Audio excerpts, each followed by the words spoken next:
Good morning dear students. पिछले turn पर हमने आपको परमाणु त्रिज्या के बारे में बताया था। किसी परमाणु की उसके नाभिक से सबसे बाहरी कक्षा के बीच की जो दूरी होती है वो परमाणु त्रिज्या कहलाती है। परमाणु त्रिज्या से परमाणु का आकार निर्धारित होता है, यानी परमाणु त्रिज्या का मान कम होता है तो परमाणु का आकार छोटा होता है, और यदि त्रिज्या अधिक होती है तो परमाणु का आकार बड़ा होता जाता है। किसी आवर्त में बाएं से दाएं चलें तो परमाणु का आकार घटता जाता है, क्योंकि त्रिज्या घटती जाती है। त्रिज्या क्यों घटती जाती है? क्योंकि जब बाएं से दाएं चलते हैं तो तत्वों के परमाणुओं में प्रोटॉन की संख्या बढ़ती जाती है, यानी प्रभावी नाभिकीय आवेश बढ़ता जाता है, इसलिए परमाणु का आकार घटता जाता है। और यदि किसी वर्ग में ऊपर से नीचे चलें तो परमाणु त्रिज्या बढ़ती है, क्योंकि प्रभावी नाभिकीय आवेश घटता है, और कारण यह है कि इसमें नया कोष जुड़ता जाता है। जैसे जैसे आप नीचे जाओगे एक नया कोष जुड़ता जाएगा वर्ग में, इसलिए वर्ग में ऊपर से नीचे चलने पर परमाणु का आकार बढ़ता जाता है। ये बातें आपको पिछले टर्न पर बताई। आज अपन को पढ़ना है आयनिक त्रिज्या एवं आयनन enthalpy, ionic radius and ionization enthalpy. तो देखिए एक बार समझ लें, आप सब जानते हैं कि परमाणु उदासीन होता है, यानी परमाणु में जितने धनावेश होते हैं उतने ही ऋणावेश होते हैं, परंतु परमाणु अस्थायी होते हैं प्राय। तो स्थायित्व प्राप्त करने के लिए ये या तो इलेक्ट्रॉन त्यागते हैं और या ग्रहण करते हैं। यदि कोई परमाणु इलेक्ट्रॉन त्यागता है तो धनावेशित हो जाता है, और यदि कोई परमाणु इलेक्ट्रॉन ग्रहण करता है तो वह ऋणावेशित हो जाता है। तो ये जो आवेशित परमाणु है इसी को हम आयन कहते हैं, और आयन की जो त्रिज्या है उसे आयनिक त्रिज्या कहते हैं। बिल्कुल सीधा टॉपिक है, तो आप हेडिंग लगाएं आयनिक त्रिज्या, डैश लगा करके लिखें। आवेशित परमाणु को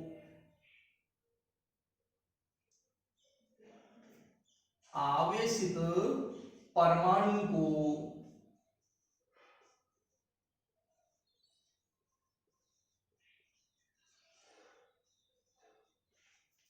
आयन कहते हैं।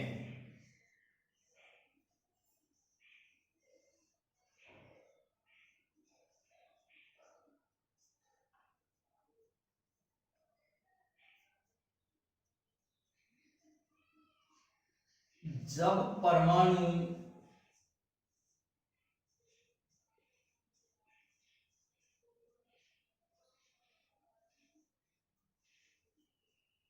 इलेक्ट्रॉन त्यागता है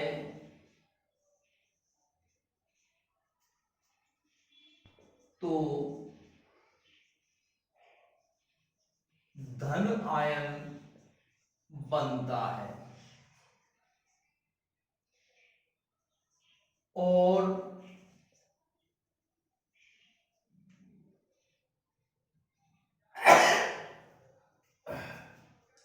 जब परमाणु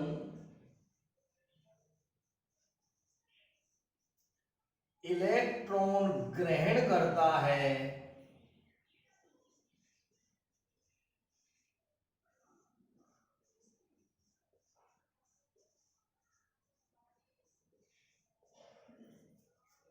तब ऋण आयन बनता है।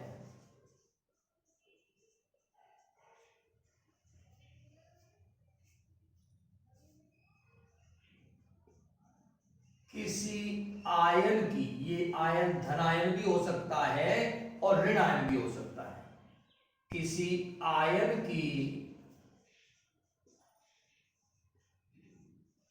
त्रिज्या को, ये त्रिज्या का मतलब वही केंद्र से बाह्यतम कक्षा की दूरी है, यानी नाभिक से बाह्यतम कक्षा की दूरी है।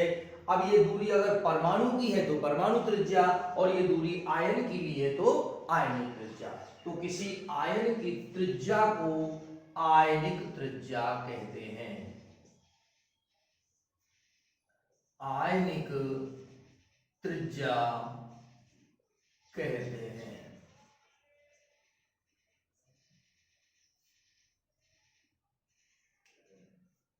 आयनिक त्रिज्या किसे कहते हैं?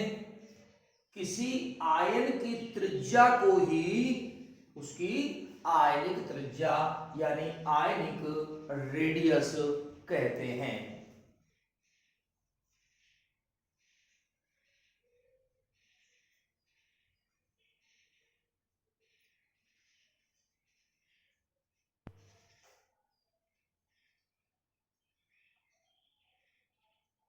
अब इसमें एक बहुत अच्छा प्रश्न पूछा जाता है कि किसी धन आयन का आकार उसके उदासीन परमाणु से छोटा क्यों होता है? किसी धन आयन का आकार उसके उदासीन परमाणु से छोटा क्यों होता है? या किसी ऋण आयन का आकार उसके उदासीन परमाणु से बड़ा क्यों होता है? कारण सहित समझाएं। तो आप इस क्वेश्चन को नोट कर लें, सभी प्रश्न लिख लें। क्वेश्चन, किसी धन आयन का आकार उसके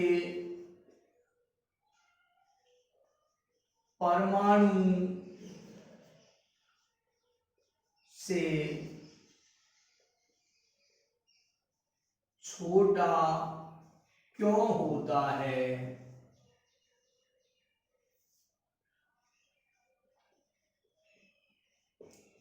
कारण सहित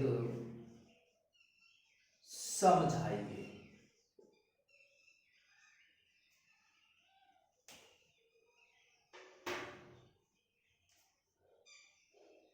उत्तर लिखें सभी।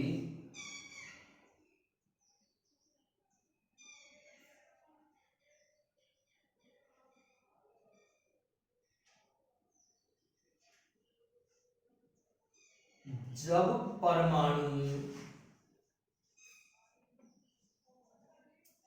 इलेक्ट्रॉन त्यागता है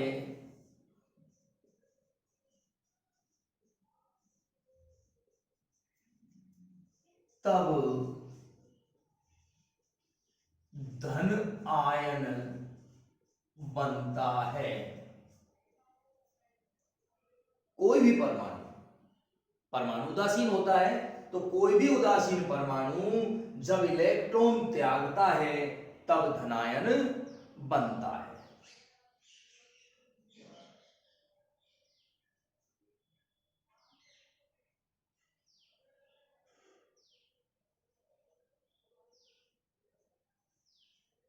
जब किसी परमाणु की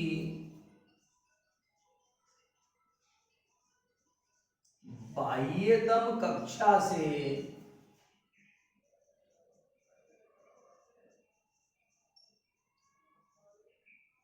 इलेक्ट्रॉन निकलता है तो शेष बचे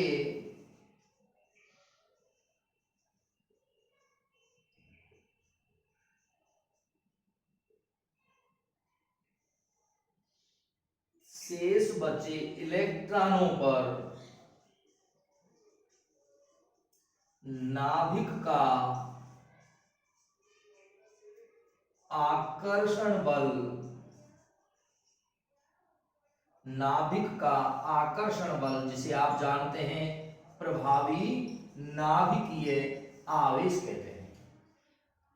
तो शेष बचे इलेक्ट्रॉनों पर नाभिक का आकर्षण बल बढ़ जाता है।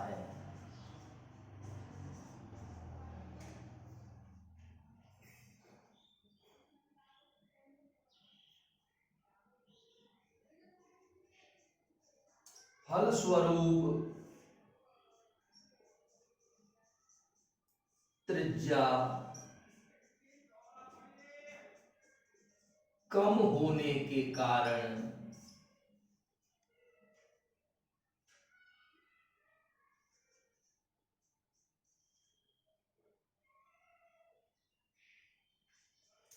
धन आयन का आकार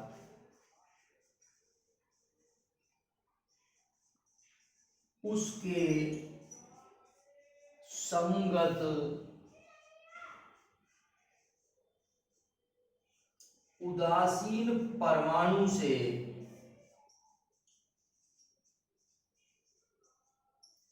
छोटा होता है।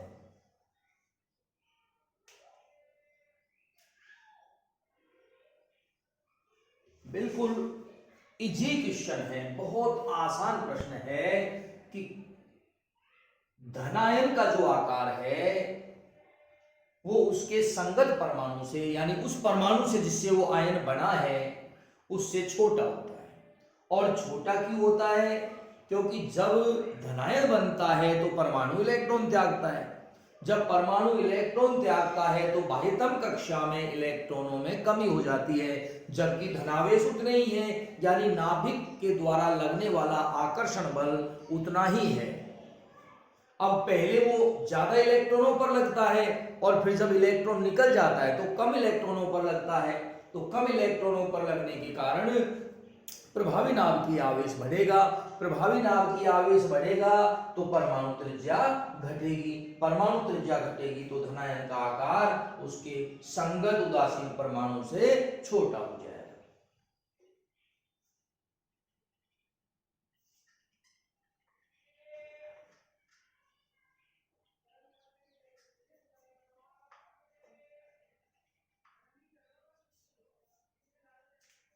जैसे ये सोडियम का उदासीन परमाणु है Na0, यानी कोई आवेश नहीं है।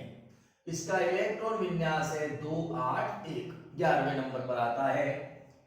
अब स्थायी अवस्था प्राप्त करने के लिए ये एक इलेक्ट्रॉन माइनस कर देता है, त्याग देता है, तो ये बन जाता है Na+, धनायन बन जाता है और इलेक्ट्रॉन विन्यास इसका हो जाता है 2 8। एक इलेक्ट्रॉन त्याग दिया तो 10 ही रह गए, तो 2 8।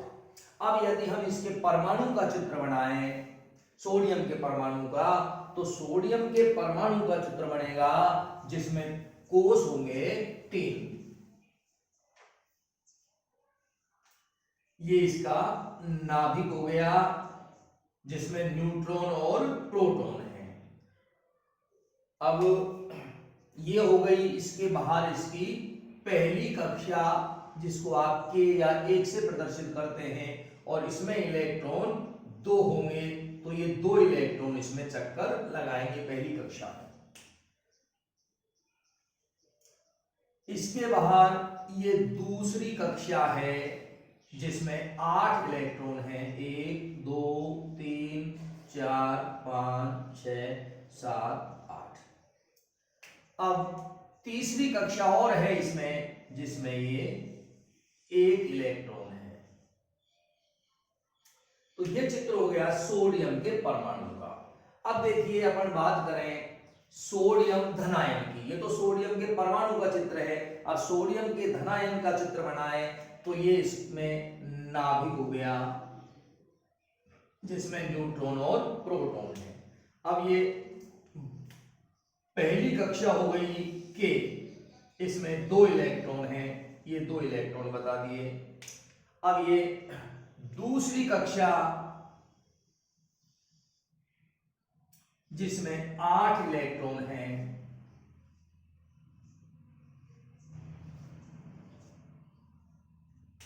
दो ही कक्षा है इसमें। देखिए इसमें 3 कक्षा थी और इसमें 2 ही कक्षा रह गई, क्योंकि ये एक इलेक्ट्रॉन त्यागने से बना है, तो बाह्यतम कक्षा का एक इलेक्ट्रॉन इसने त्याग दिया, निकल गया इलेक्ट्रॉन, तो ये कक्षा ही समाप्त हो गई। और कक्षा समाप्त हो जाने से सीधी सीधी जो त्रिज्या है इसकी वो कम हो गई। ये जो त्रिज्या है इसमें तो नाभिक से दूरी ये है त्रिज्या, और इसमें नाभिक से दूरी ये वाली है त्रिज्या, तो ये त्रिज्या कम है, ये त्रिज्या ज्यादा है, यानी परमाणु का आकार बड़ा है और उसके धनायन का आकार छोटा है। इसमें कोष ही समाप्त हो गया। ऐसा भी हो सकता है कोष समाप्त नहीं हो, तो कोष समाप्त नहीं होगा तब भी आकार तो छोटा ही होगा धनायन का, क्योंकि जो इलेक्ट्रॉन शेष बचेंगे उन पर प्रभावी नाभ की आवेश बढ़ जाएगा।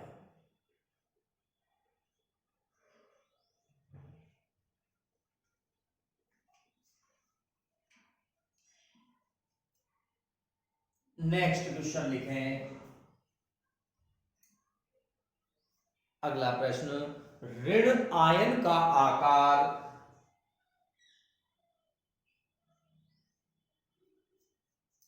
ऋण आयन का आकार उसके संगत परमाणु से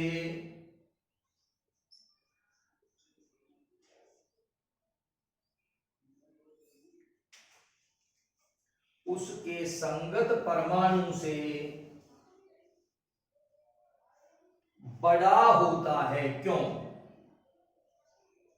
समझाइए।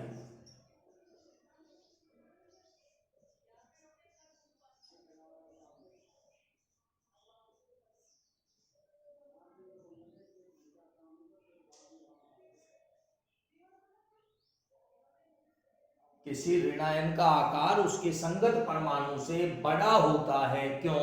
समझाइए। उत्तर लिखे मेरे साथ साथ। जब परमाणु इलेक्ट्रॉन ग्रहण करता है तब ऋण आयन बनता है।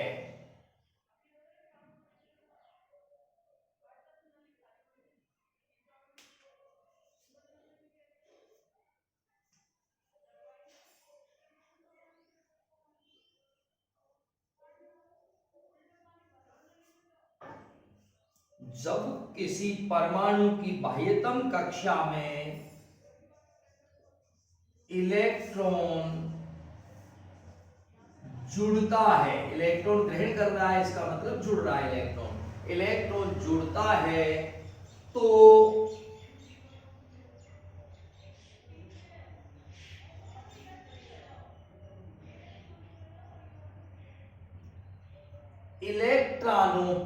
इलेक्ट्रॉनों की संख्या बढ़ गई है इसमें, तो इलेक्ट्रॉनों पर नाभिक का आकर्षण बल यानी प्रभावी नाभ की आवेश घट जाता है। फलस्वरूप त्रिज्या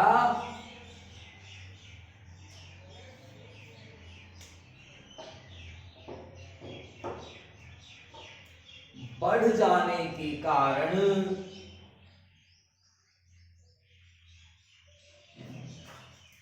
फलस्वरूप त्रिज्या बढ़ जाने के कारण ऋण आयन का आकार उसके संगत उदासीन परमाणु से बड़ा होता है।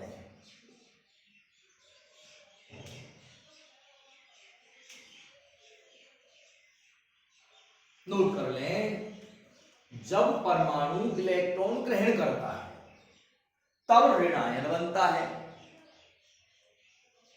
तो जब परमाणु की बाह्यतम कक्षा में इलेक्ट्रॉन जुड़ेगा, यानी इलेक्ट्रॉन ग्रहण कर रहा है तो बाह्यतम कक्षा में इलेक्ट्रॉन जुड़ेगा, तो इलेक्ट्रॉनों पर, अब इलेक्ट्रॉन संख्या बढ़ गई तो बढ़े हुए इलेक्ट्रॉनों पर नाभिक का आकर्षण बल यानी प्रभावी नाभ की आवेश घट जाता है। फलस्वरूप त्रिज्या बढ़ जाने के कारण ऋण आयन का आकार उसके संगत उदासीन परमाणु से बड़ा होता है। जैसे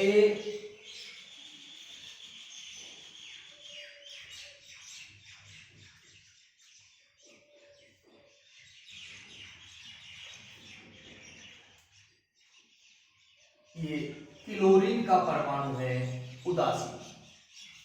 इलेक्ट्रॉन विन्यास है 287, 17वें नंबर पर आता है। ये स्थायी अवस्था प्राप्त करने के लिए एक इलेक्ट्रॉन ग्रहण करता है, यानी एक इलेक्ट्रॉन इसमें जुड़ेगा तो ये बनेगा Cl माइनस आयन और इलेक्ट्रॉन विन्यास हो जाएगा 288।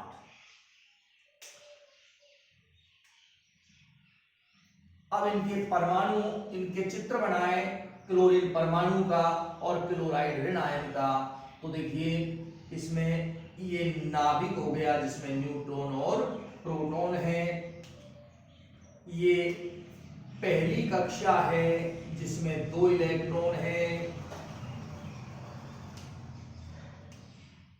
ये दूसरी कक्षा है जिसमें 8 इलेक्ट्रॉन हैं।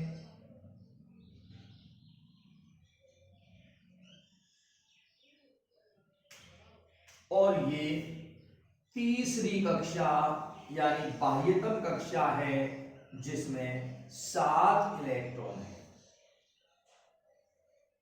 ये 7 इलेक्ट्रॉन, ये क्लोरीन के परमाणु का चित्र हुआ। अब ये एक इलेक्ट्रॉन ग्रहण करेगा तो इलेक्ट्रॉन बाह्यतम कक्षा में हो जाएंगे 8। तो इसका चित्र इस तरीके से बनेगा।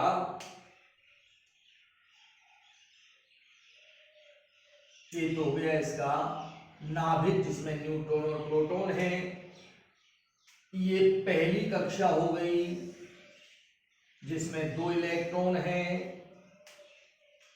ये दूसरी कक्षा जिसमें 8 इलेक्ट्रॉन हैं।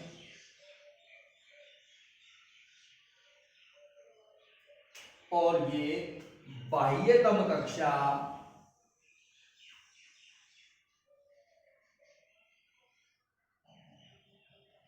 जिसमें 8 इलेक्ट्रॉन।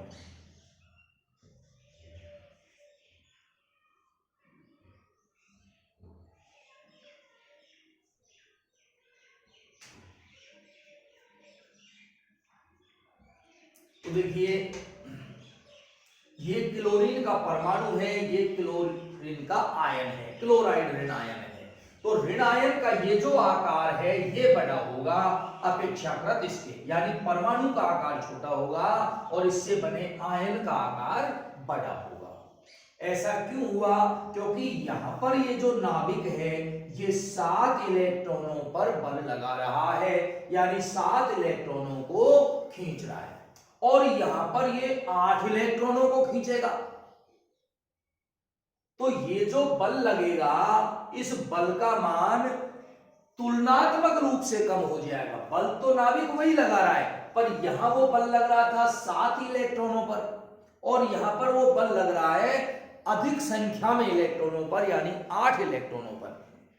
तो चूंकि जिन इलेक्ट्रॉनों पर बल लग रहा है उनकी संख्या बढ़ गई, इसलिए हम कहेंगे कि ये नाभिक का बल तुलनात्मक रूप से घट गया, यानी प्रभावी नाभिकीय आवेश घट गया। और जब प्रभावी नाभिकीय आवेश घट जाएगा तो परमाणु की त्रिज्या बड़ी हो जाएगी, इलेक्ट्रॉन अभ्र फैल जाएगा। धनायन में इलेक्ट्रॉन अभ्र सिकुड़ जाता है और ऋणायन में इलेक्ट्रॉन अभ्र फैल जाता है। तो इलेक्ट्रॉन अभ्र थोड़ा सा फैल जाएगा तुलनात्मक इसके, इसलिए ऋण आयन का आकार जो है सदैव उसके संगत परमाणु से बड़ा होता है। बिल्कुल इजी क्वेश्चन है, आप ड्रा कर लें क्लोरीन परमाणु और ये क्लोराइड ऋण आयन।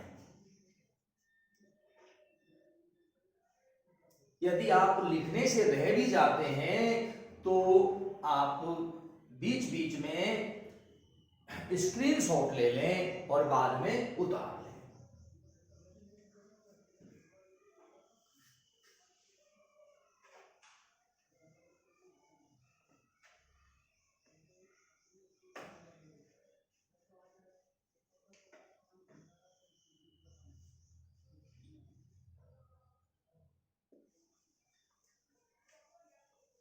और अब सभी हेडिंग लगाएं, आयनन एंथैल्पी, आयनन एंथैल्पी।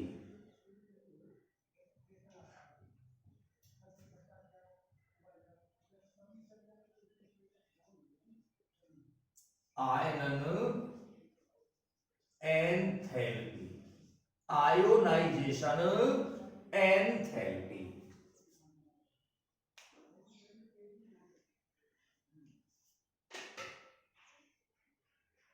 डैश लगा करके लिखें। इसमें सबसे पहले इसकी परिभाषा लिखें। गैसीय अवस्था में, ये इसकी शर्त है, कंडीशन है। गैसीय अवस्था में, प्रतिबंध है इसका, ध्यान रखना। तो गैसीय अवस्था में किसी तत्व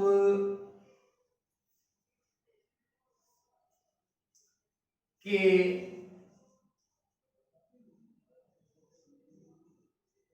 उदासीन परमाणु, गैसीय अवस्था में किसी तत्व के उदासीन परमाणु की बाह्यतम कक्षा में से, बाह्यतम कक्षा सबसे बाहर वाली कक्षा, बाह्यतम कक्षा में से इलेक्ट्रॉन पृथक करने के लिए, यानी इलेक्ट्रॉन निकालने के लिए, इलेक्ट्रॉन पृथक करने के लिए जो ऊर्जा देनी पड़ती है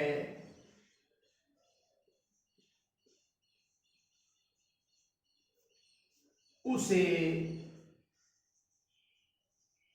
आयनन एंथैल्पी या आयनन विभव कहते हैं।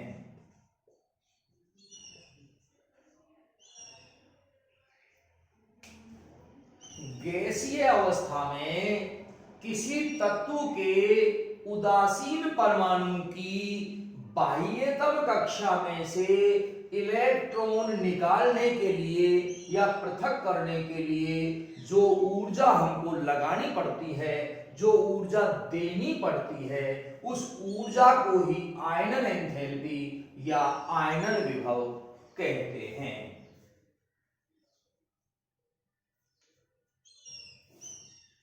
इसकी इकाई, आयनन एंथैल्पी की इकाई, यानी इसको मापा किसमें जाता है, तो इसकी इकाई किलो कैलोरी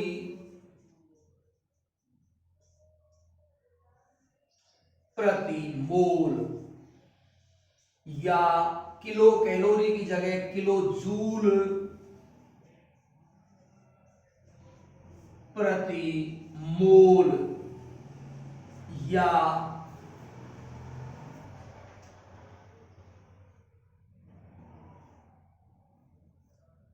इलेक्ट्रॉन वोल्ट प्रति मोल,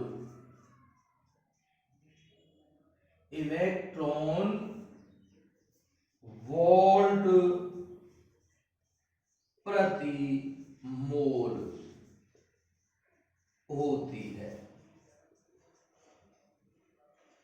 आयनन एंथैल्पी की इकाई यानी इसकी यूनिट किलो कैलोरी प्रति मोल, या किलो जूल प्रति मोल, या इलेक्ट्रॉन वोल्ट प्रति मोल होती है। यानी आप इसको किलो कैलोरी प्रति मोल में माप सकते हैं, किलो जूल प्रति मोल में माप सकते हैं, इलेक्ट्रॉन वोल्ट प्रति मोल में माप सकते हैं। नोट कर लें।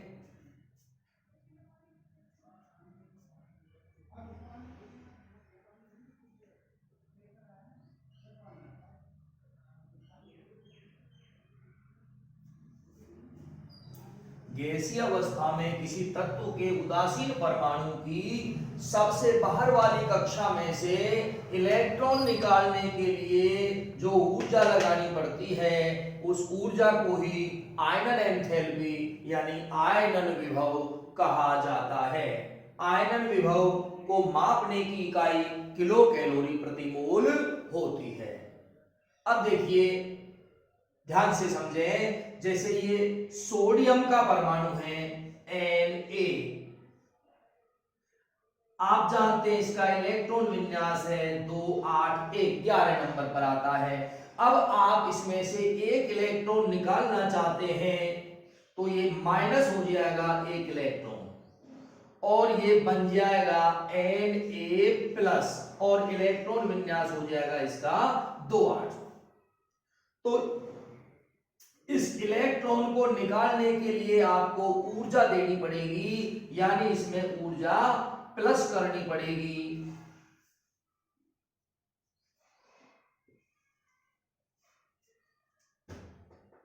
तो प्लस ऊर्जा और लिखेंगे आप प्लस ऊर्जा। सोडियम के परमाणु की बाह्यतम कक्षा में से जो कि एक इलेक्ट्रॉन है, इसको निकालने के लिए जो ऊर्जा देनी पड़ेगी, इस ऊर्जा को ही हम कहेंगे आयनन एंथैल्पी। ये जो ऊर्जा आप दे रहे हैं, ये ऊर्जा ही आयनन एंथैल्पी है, आयनन एंथैल्पी।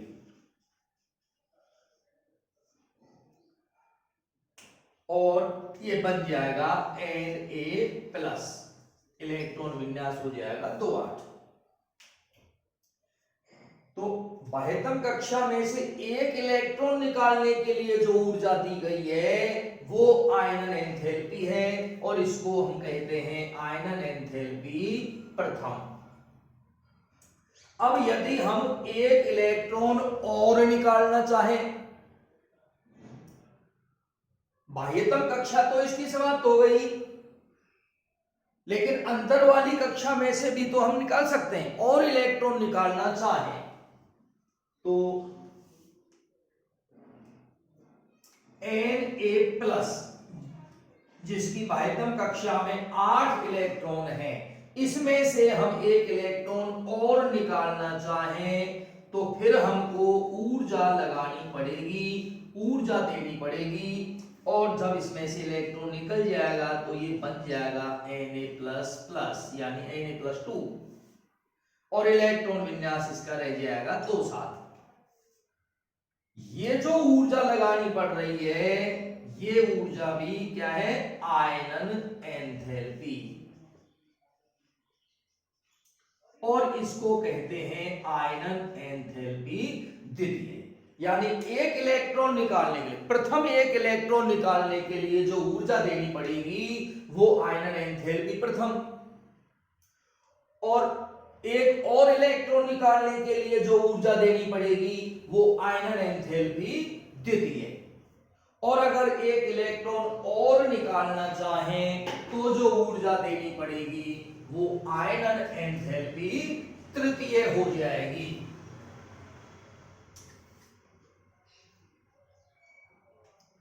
जैसे एक इलेक्ट्रॉन और निकालना चाहें आप, Na+2 है ये, एक इलेक्ट्रॉन और निकालें तो फिर ऊर्जा देनी पड़ेगी और ये हो जाएगा Na+++। ये जो ऊर्जा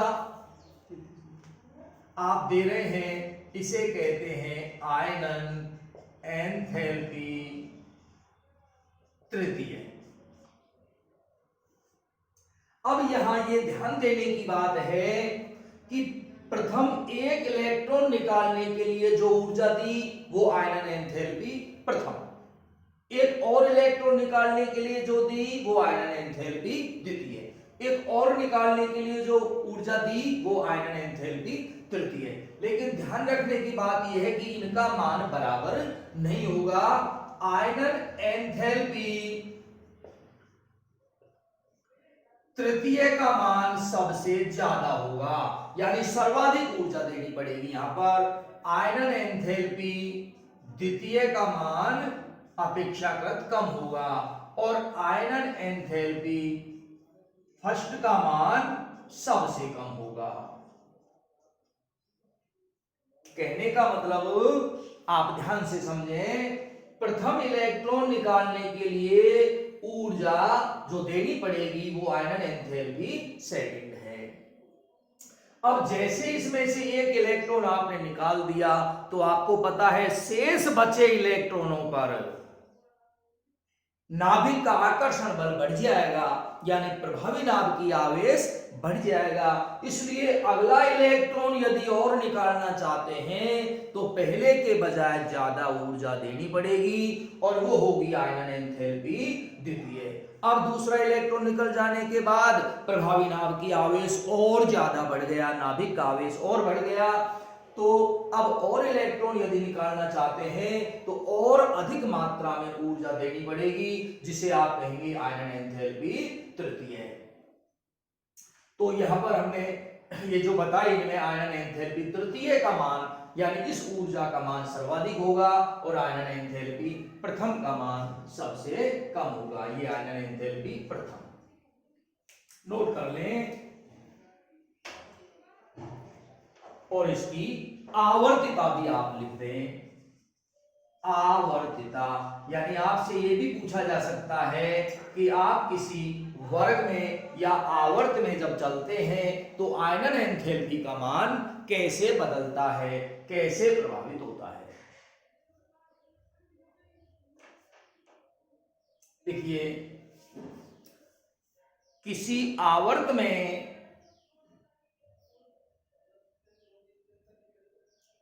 बाएं से दाएं चलने पर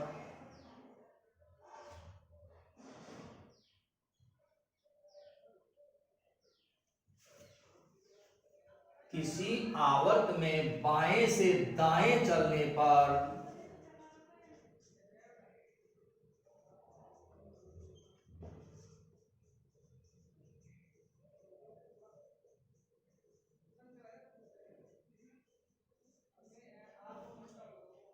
प्रभावी नाभिकीय आवेश बढ़ता जाता है।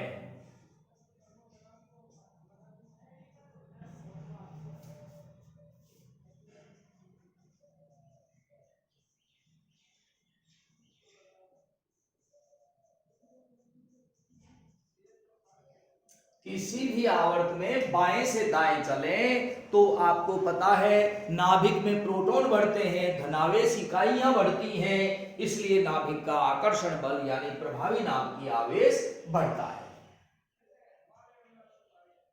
तो किसी आवर्त में बाएं से दाएं चलने पर प्रभावी नाभिकीय आवेश बढ़ता जाता है। अतः इलेक्ट्रॉनों को पृथक करना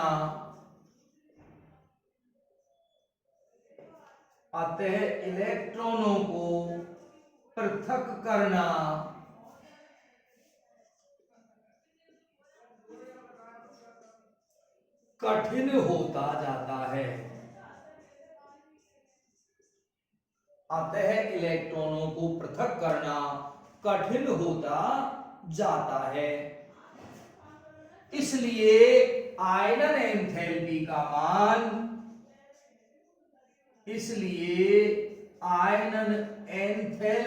मान बढ़ता जाता है।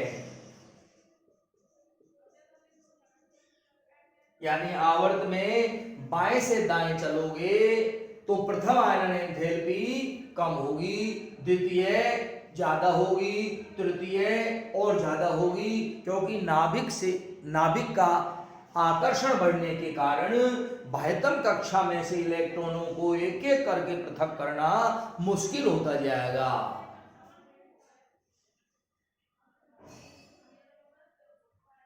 तो ये आवर्तिता आपको बताई आवर्त में। अब आप वर्ग में भी नोट कर लें। पैराग्राफ चेंज करके लिखें, किसी वर्ग में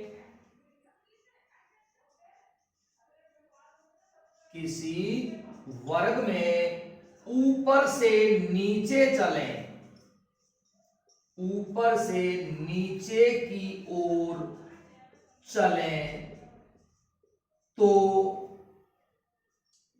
नया कोष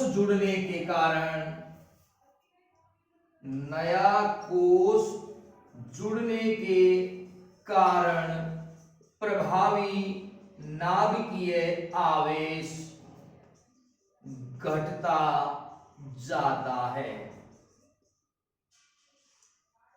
यहां प्रभावी नाप की आवेश बढ़ता जाता है आवर्त में बाएं से दाएं चलने पर, लेकिन वर्ग में ऊपर से नीचे जाए तो घटता जाता है।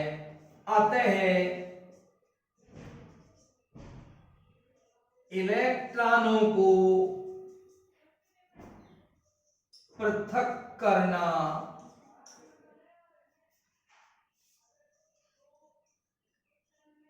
आसान होता जाता है, यानी कम ऊर्जा में ही जो है इलेक्ट्रॉन निकलते जाएंगे कक्षा में से।